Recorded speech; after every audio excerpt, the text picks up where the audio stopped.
Do you notice something missing in this map?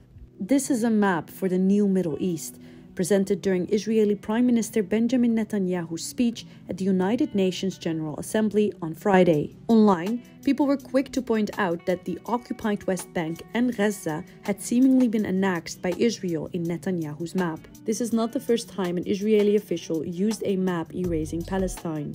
Israel's Finance Minister Bezalel Smotrich is back with more inflammatory comments, this time saying that there's no such thing as Palestinians and that him and his grandparents are the real Palestinians. He said this while standing behind a podium that showed a map depicting Israel encompassing the whole of Palestine and even parts of Jordan and Syria.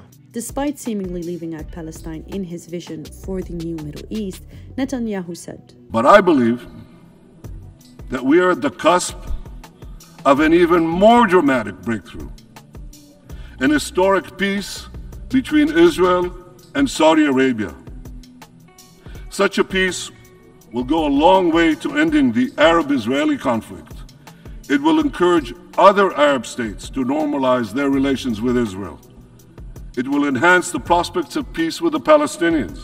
The opposition to Netanyahu's speech and presence at the United Nations General Assembly wasn't limited to online commenters, as videos surfaced online showing that most attendees of the United Nations 78th session had left the hall as soon as Prime Minister Benjamin Netanyahu started his speech. Outside the United Nations office, pro-Palestine protesters demonstrated against Netanyahu and Israel's policies.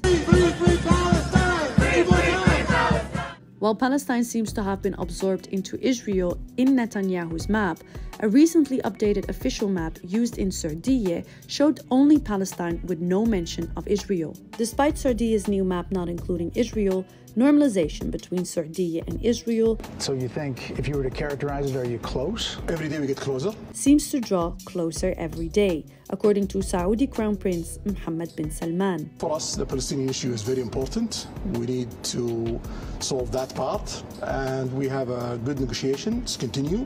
Till now, we're gonna see where it will go. We hope that it will reach a place that it will ease the life for the Palestinians and get Israel back as a player in Middle East. But even with normalizations drawn closer, Netanyahu seems to have concerns with Saudi's alleged requirement of a two-state solution for a peace deal, saying, "The Palestinians could greatly benefit from a broader peace. They should be part of that process, but they should not have a veto over the process."